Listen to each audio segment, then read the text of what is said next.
家说你眨眼睛，还会眨眼睛。So when teacher Lin visited this girl, she was in her coma for 3 months already. So the first day, teacher Lin and the volunteers do the adjustment for the girl, and the next day when they come back, the dad was very happy because when somebody was in a coma, sometimes they can't even have their own bowel movement. They need the nurse to help to get out of the waste from the body. But the second day, the dad told teacher Lin that even though she was still in the coma, the girl, but she had her own bowel movement. So there is a big improvement.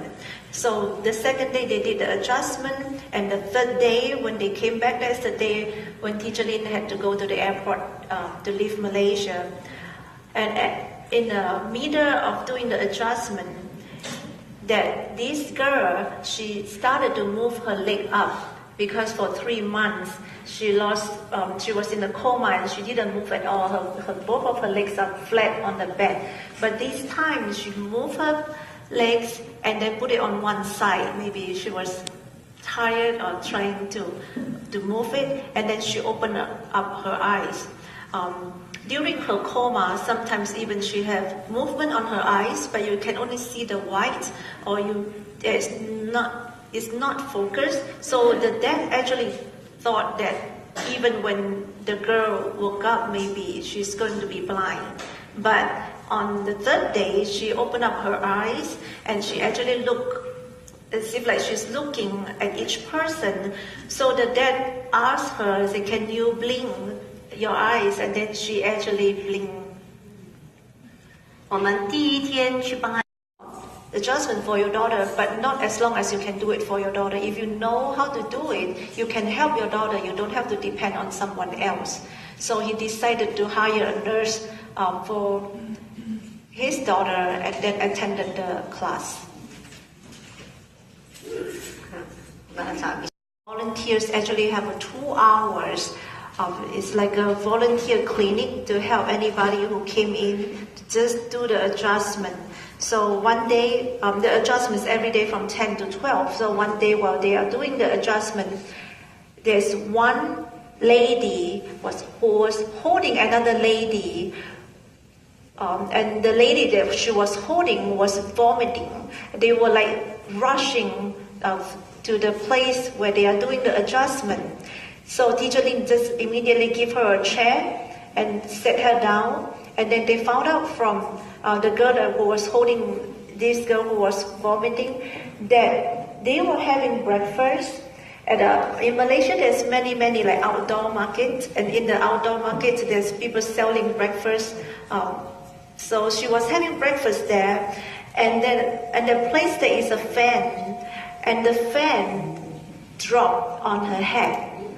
So, and then the people from the market said, "Please take her immediately to the Longevitology adjustment center. Maybe they can help you." So her friend rushed her there. So when they are doing the adjustment for her, maybe like 1 minute she stopped vomiting. But then she was trying to hold up her head, but she couldn't. And we can only see, they could only see the white of her eyes. We don't even know that if she's conscious or not, but she couldn't. But she tried, you can see that she tried really hard to hold up her head, but she couldn't. Then after 30 minutes, she started complaining that she has so much pain. So she started talking again, and said, "I'm in so much pain," and all the volunteers and teacher Lin say, "Yes, we are helping you. Can you please be patient a little bit? The pain is going to be gone." So they continue to do the adjustment for her, and then after a while she feel better. But a little bit later, then she feels there's a pain on the side of her head. So they convinced her to stay there, and after 1 hour, everything was fine. And then teacher Lin looked at her and said, "Wow, she's actually a very pretty girl." But when she came in, she was in such a mess. So this is an example that Teacher Lin wants to show with you, to give you more confidence, to also wants you to remember this story. So when you see like an emergency situation, don't wait, don't be hesitate, just do the adjustment right away. Because that lady, I mean, obviously she's having a 脑震荡叫 concussion, so she was having a concussion. So it's really a very emergency situation.